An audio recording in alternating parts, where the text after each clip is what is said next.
ನಮಸ್ಕಾರ ಬಂಧುಗಳೇ, ಜೈ ಶ್ರೀರಾಮ್.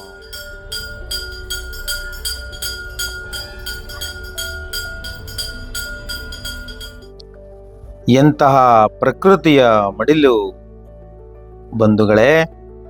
ಇದು ಕೆಂಗೇರಿಯಲ್ಲಿ ರೂಪುಗೊಂಡಿರತಕ್ಕಂತಹ 19ನೇ ಶತಮಾನದ ಶ್ರೀ ಕೋದಂಡರಾಮ ದೇವಸ್ಥಾನ.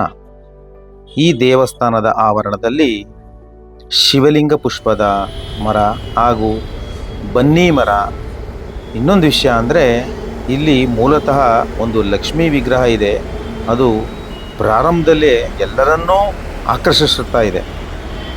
ಬಂಧುಗಳೇ, ಈ ದೇವಸ್ಥಾನವನ್ನು 1890ರಲ್ಲಿ ಮಂಡಿ ವ್ಯಾಪಾರಿಗಳಾದಂತಹ ಕೊಡಗೈದಾನಿ ಎಂದೇ ಹೆಸರಾದ ಶ್ರೀ ನಾಗಣ್ಣ ಶೆಟ್ಟರು, ಅಂದರೆ ಜ್ಯೋತಿ ನಗರ ವೈಶ್ಯರು, ಗಾಣಿಗ ಸಮುದಾಯಕ್ಕೆ ಸೇರಿದಂತಹವರು, ಇವರ ಇಚ್ಛಾಶಕ್ತಿಯಿಂದ ಶ್ರೀ ಕೋದಂಡರಾಮ ದೇವಾಲಯವು ತುಂಬ ಸುಂದರವಾಗಿ ರೂಪುಗೊಂಡಿದೆ.